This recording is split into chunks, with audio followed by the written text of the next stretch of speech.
मीरपुर नाम के शहर में तेजस अपनी पत्नी नीरू के साथ रहता था। पति पत्नी दोनों ही नौकरी करते थे। एक दिन तेजस गांव अपनी माँ के पास फोन करता है। हेलो, प्रणाम माँ।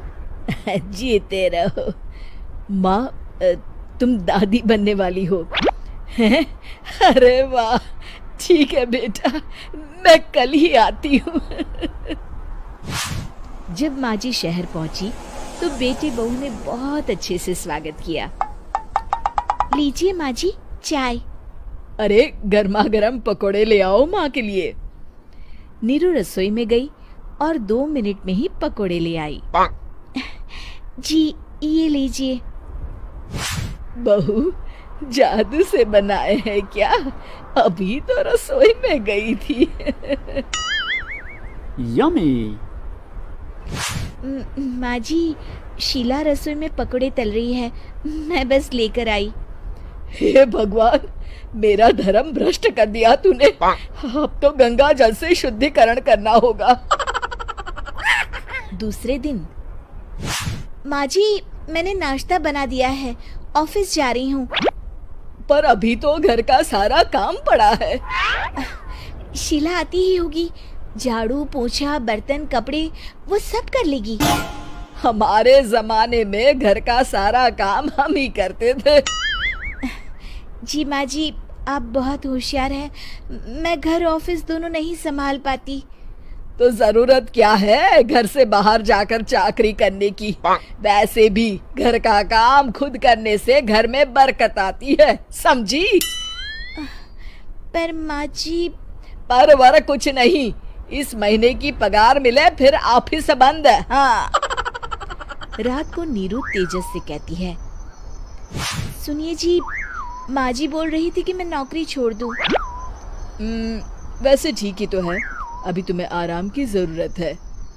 फिर भी आराम कहाँ, शीला को छुड़ाने के लिए बोल रही थी। तो अब 24 घंटे में इतना काम तो कर ही सकती हो।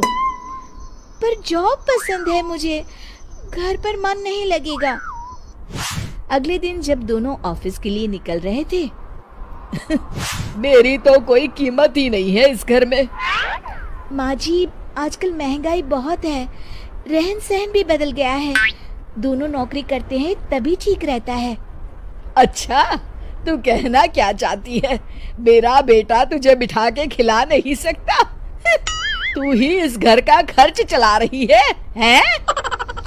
नहीं माँ जी, मेरा वो मतलब नहीं था। मतलब खूब समझती हूँ, ये बाल धूप में सफेद नहीं किए मैंने। हाँ। अब तो ये रोज का काम हो गया था। तेजस भी रोज की झिकझिक से परेशान हो गया था। एक दिन उसने कहा, नीरू, वैसे भी तुम्हें मैटरनिटी लीव मिलने वाली है, तो अभी से ही छुट्टी ले लो। पर क्या, मेरी सैलरी अच्छी खासी है। आखिर नीरू ने रिजाइन कर दिया। जब बच्चा हुआ तो घर में सब बहुत खुश हुए। कुछ दिनों बाद तेजस फाइल देख रहा था। क्या हुआ तेजस, कुछ परेशान लग रहे हो?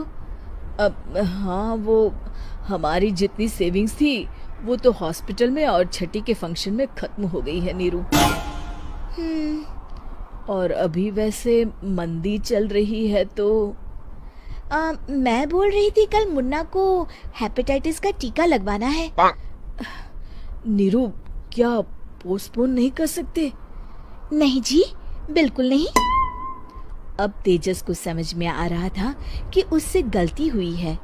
पैसों की कमी का असर घर के माहौल पर भी पड़ रहा था। अगले दिन, बेटा मेरा चश्मा और ये दवाइयाँ ले आना, पर्चा देते हुए माँ जी ने कहा। जी। तेजस, मुन्ना के लिए दूध का डिब्बा और डायपर भी ले आना, और ये किराने के सामान की लिस्ट है, इसे भी लाना है। तेजस गुस्से में लिस्ट मरोड़कर फेंकता है और चिल्लाता है, पैसे क्या पेड़ पर उगते हैं? ये ले आना, वो ले आना। अरे पर ये जरूरत का सामान ही है। वो गुस्से में बिना कुछ कहे ऑफिस चला गया। अरे लंच तो ले जाइए।